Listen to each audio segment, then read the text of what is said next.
Hi guys, today we're joined by Sabina Zafar, Head of Enterprise Modernization at Oracle, and former Vice Mayor and Council Member of the City of San Ramon. It's great to have you here, Sabina. Thank you so much.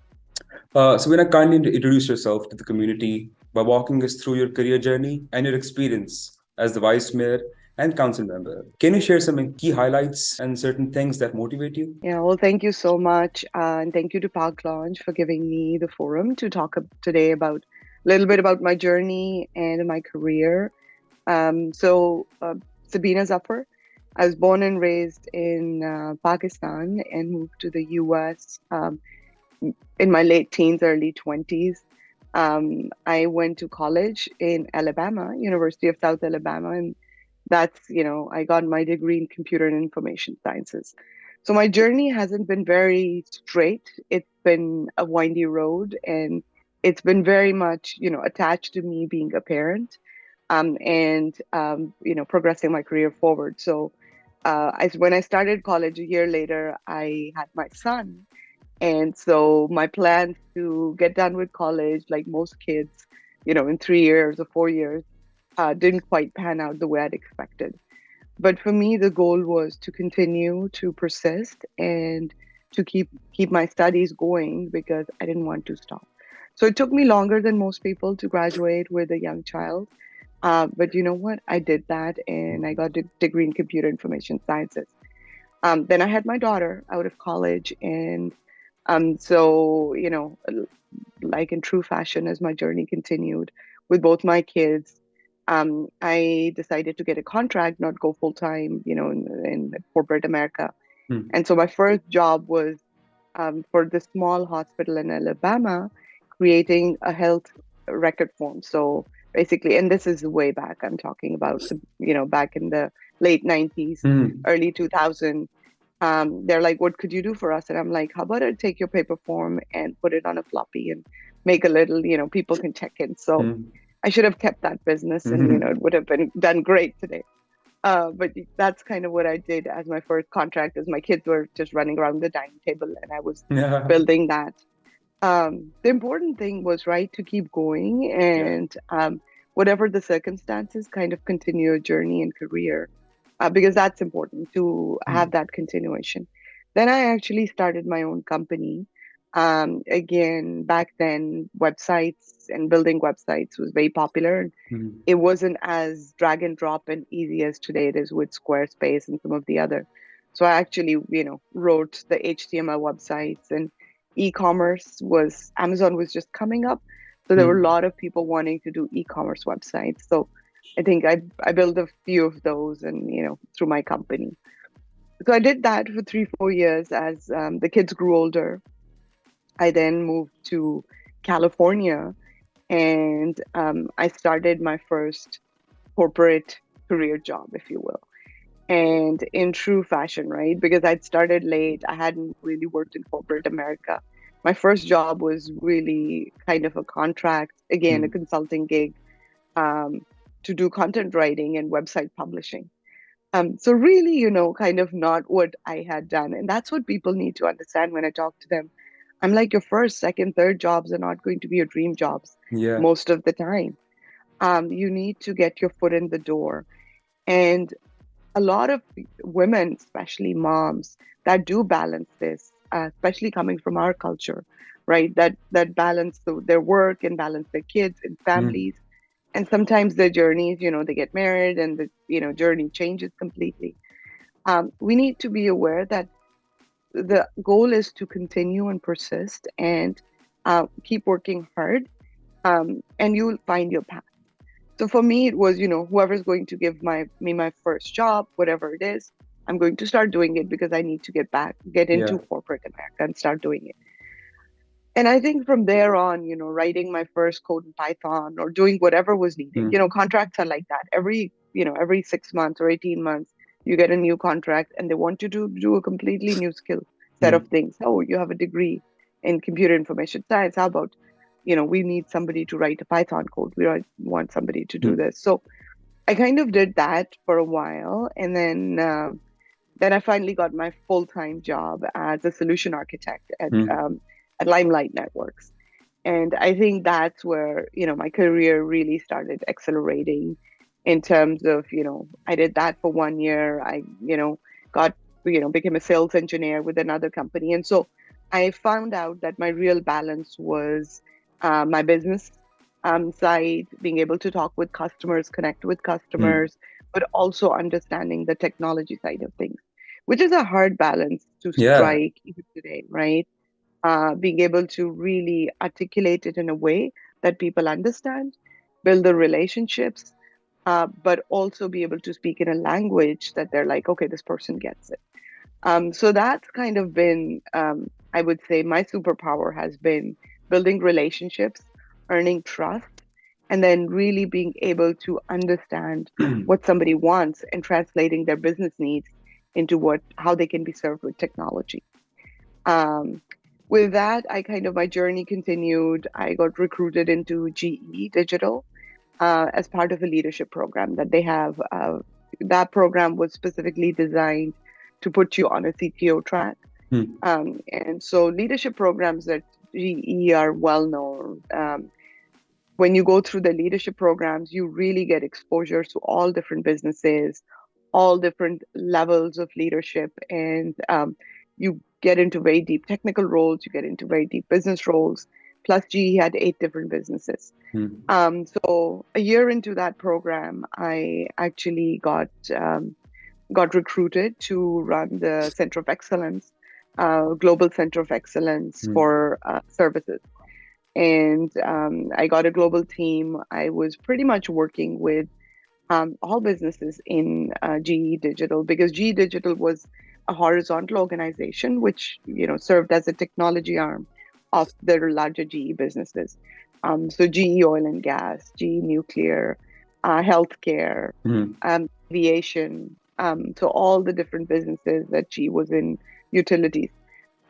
So I, ran a team which was basically services team delivering services and products to our customers at GE. From there, I moved on to the utility space, and did that for a while at GE Digital, ran some large projects there. And then last year, I joined Oracle as their area vice president for architecture. Within 6 months, like everything else in my life, I more of a global, more of a America's role, to basically work with all of our top customers, what we call our strategic clients, Hmm. and really take them on this modernization journey of where they're on legacy systems, legacy software, spending millions of dollars, and really moving them and convincing them to modernize. And that's kind of what I'm doing. That's what my team does right now. That's what I'm leading today. And that's been my career journey in terms of tech. Along with that, my political journey also continued the last six years, since Hmm. 2016 or so. I've lived in the US now 27 years, and I come in Pakistan from a very political family. My father, Raja Shahid Zafar, was very involved. He was actually back in the 90s a federal minister for production as well. And so growing up there and then moving to the US, you kind of felt, you become part of as a first generation Yeah. immigrant, building your career, you're raising your kids, you're Hmm. doing all of that. At some point, you realize you belong to this community and society, and how do you become a better citizen as well? And how do you connect and put your roots in a country that now is home for you and is going to be home for your kids? And that kind of motivated me to get involved. I started learning again, there was a leadership program called Emerge California that trains women to run for office. So I aligned with that program. I mean, I found out about that program. I went through that program. There were several other leadership programs in the community that help you understand how local politics works, how local cities work. And so I kind of, after being part of those leadership programs, I'd always been a PTA mom. I'd always been involved in my kids' schools. And I kind of took that to the next step and said, okay, how am I going to get involved in my community? Hmm. So again, starting small, Served on a committee for transportation. Through there, I learned about the city and then ran for office in 2016. It was a big deal. It was like one of those things I'd never done before, brand Hmm. new, country, how to navigate, how to understand. So I learned in 2016, and then I got elected in 2018. And I have Wonderful. to say, yeah, thank you.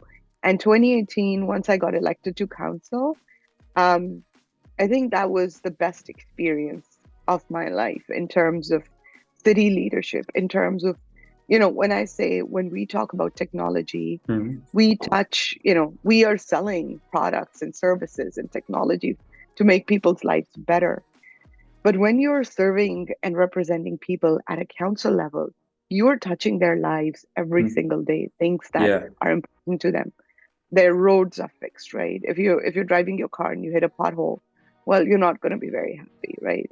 Your trash is picked up, your water is running, your life, basically, you're living your life, and making those big decisions and being part of those big decisions that make people's lives better, Hmm. safer, was an important part of serving on council.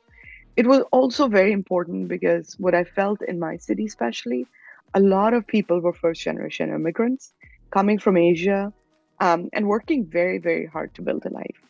Um, San Ramon is 51% Asian now, highly immigrant, like everybody from Pakistan to India to China to Korea, you name it, right? We've got the entire United Nations. Hmm. These people are working hard, but they're not as involved or aware of who's making the decisions. And when I saw the people making the decisions, it wasn't the people that represented the community. It was retirees. It was people who Hmm. were real people who, could do this as part of, you know, um, being not having a day job.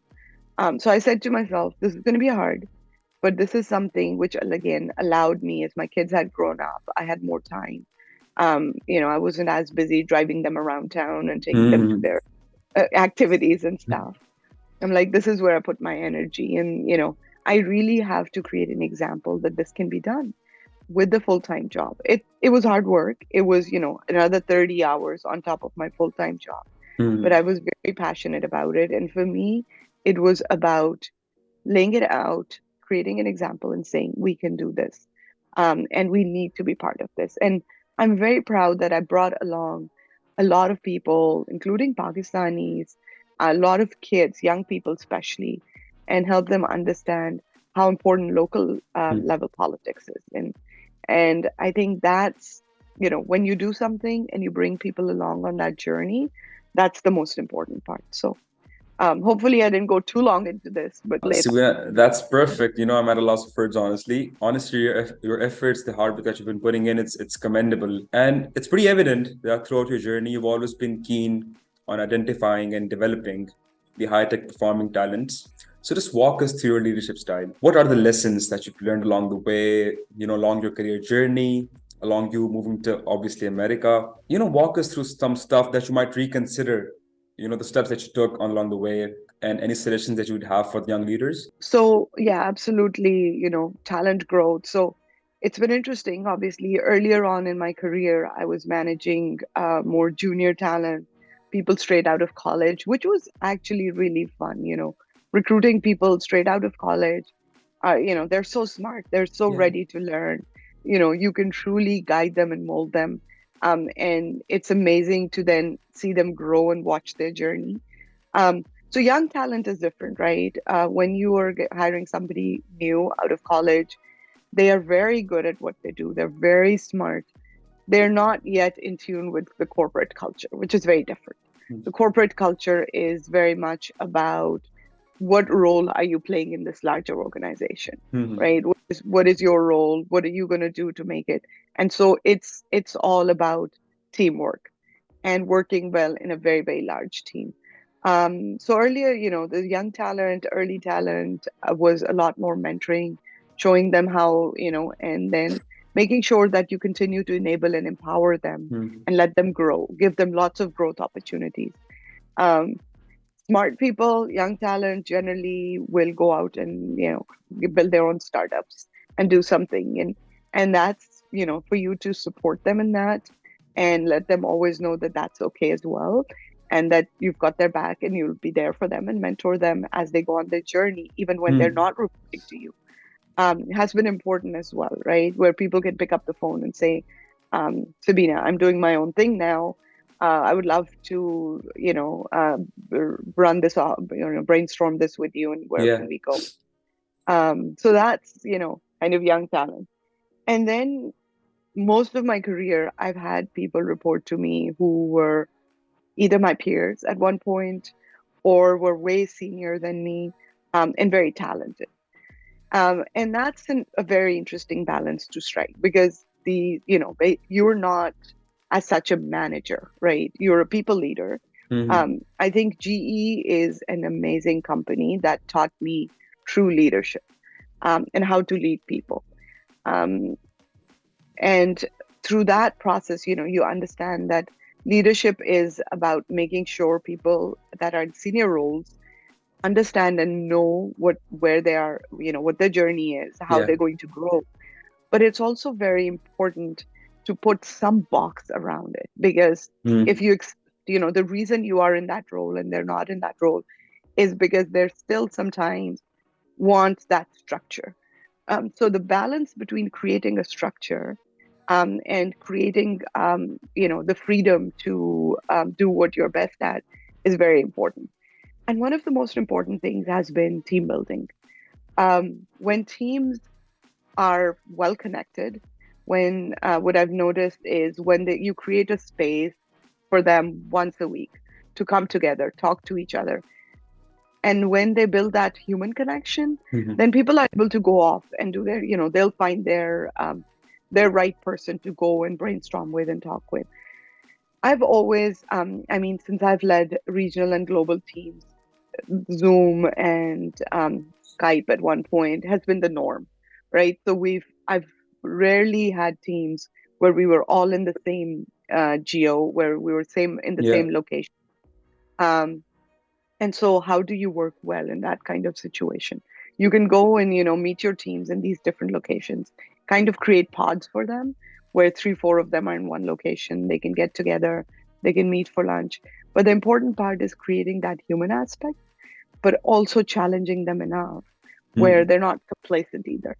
But also being there for them when, they are going through something tough. And then obviously in teams, you always get the A, B, and the C players. And some people are just really great, and you can tell them and they can go off and do whatever. Hmm. Because the success of the team depends on the entire team, right? And then there's some challenging people that you kind of are always putting out fires on their behalf, because somebody comes back to you and says, your team member, was, I don't want them in my team. So Hmm. they've been, so how do you mentor and guide?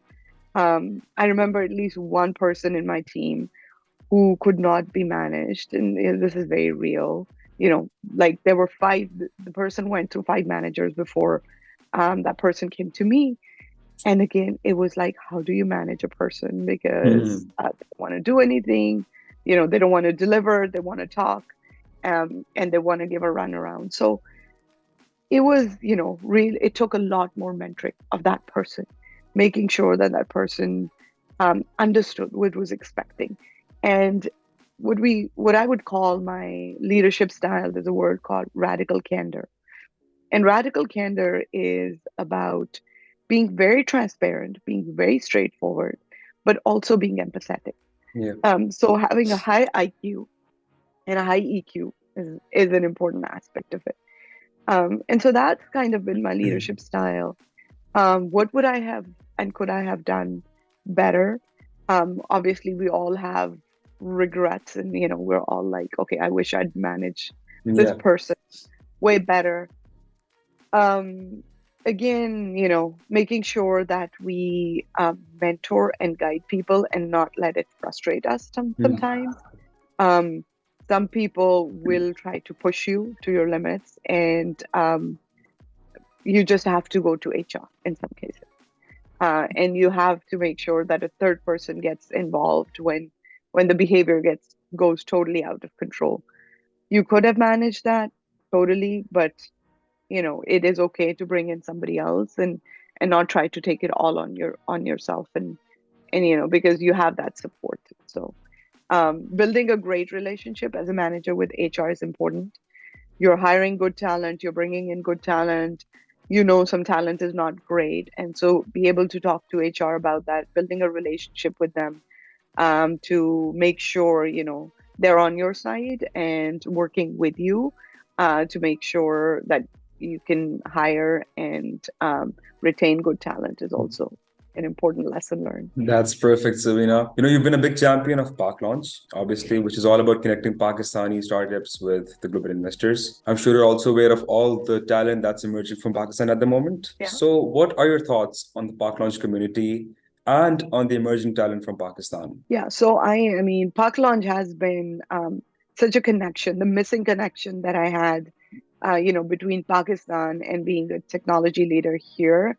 And I'm truly grateful for Park Launch for connecting me with the Pakistani talent in the community. I always knew it was there, but you live here long enough and you're not as tapped into. So it's been very exciting, one, learning about the talent, the startups, and that are coming out of Pakistan. And then I think Pakistan is such an untapped opportunity right now.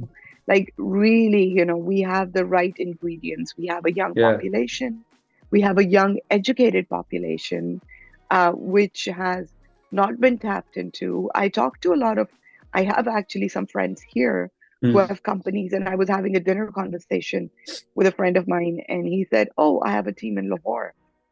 And I'm like, "So what made you choose the team in Lahore over a Hmm. team in Delhi?" Yeah. And he said, because the problem with Delhi now is that the talent in India moves around every year and a half. Hmm. He's like, whereas my talent in Pakistan stays there. I know they're there. They're not going to move around. The opportunity is so new that you can still guide and mentor Hmm. them. And they're willing to work harder. So it's not as saturated anymore. It's not all those companies. So this is where I would say India was 20 years ago, 30 years ago, right? Just starting out. Yeah. And part of why India is where they are today is because a lot of people from Silicon Valley went back and invested in the talent there, made their talent, brought them to the company. And that's what's going to be important for, that connection between Silicon Valley and Pak Launch and Pakistan, that those of us that have made it here, that are well connected, how do we promote and bring the Pakistan talent and attention to the Pakistan talent here? Because it's phenomenal. For me, it's also very important because we need to raise our country out of poverty, honestly, Hmm. right? So when somebody who's a cook at my parents' house, his son is educated and learns to code just as well as my son, how can I make sure that he gets the same kind of exposure and is able to get the same kind of financial um, Hmm. opportunity that my 25-year-old Yeah. gets as a data engineer Hmm. here, right? So this kid, who my parents helped educate, is now the same age as my son. They're both data engineers. One is in Pakistan, one is in here, the US. Obviously, kids in US have an immense opportunity of growth right now. Hmm. But this kid is just as smart. And for me, bringing that talent, because once you get one person out of, raise them out of their economic situation, they will help the entire family. Yeah. So for us, it's not even just about, for me, it's not just about bringing attention, but making sure that it's economically uplifts the entire country. Yeah, that absolutely makes sense, Sabina. Uh, so, Sabina, a word of advice for our viewers, for the community regarding, emerging talent, regarding people who are striving to get to the top, regarding people who are trying to make it work through hard work. Anything that you would like to tell them? Yeah, I would say there's no shortcuts to life. Oh, for Sometimes, sure, for sure. sometimes people will think, we maybe we can do faster. We just saw what happened with Yeah. with FX and all that other stuff, Oh, right? definitely. What's happening and what's in the news today. Anybody who gets into these shortcuts and thinks they're going to make it, there's something not right there. Yeah, that's a red flag. And yeah, that's a red flag. So just, the importance of persistence and hard work is very important. Hmm. Failure is a way to step forward and learn something new. Definitely. Right? When I talked about my political journey, I don't win all my elections. I Hmm. lose, I win, I lose, I win, right?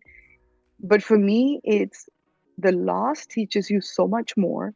The setbacks sometimes teach you way more than the success does. So every failure, every hiccup is a way for you to learn and then, dust your knees and get up and move forward to the next one. Right. So that's always Being been able my to mantra. Hey, never let things get you down, but use them as an opportunity to learn and get to the next thing.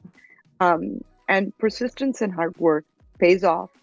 It certainly is important in as people are thinking about startups, right? Startups are tough. Startups, you Hmm. work so hard, you give your all. You run out of money. You're trying to manage talent. You're trying to make a sale. You're everything, right? As a startup founder, you are pretty much doing everything. You're sweeping the floor all the way Hmm. to, hey, you're selling in front of CEOs kind of. Yeah. So don't be afraid to do that. Don't let your ego ever get in that way. And if you're, hardworking, honest, and persistent, you'll make it. You may not right? make it in a year Being or able 2 years. Hmm. Again, it's a long journey, and those generally persist way longer than those two-year shortcuts. Yeah. That's wonderful. It was lovely talking to you, Sabina, and see you at the end conference.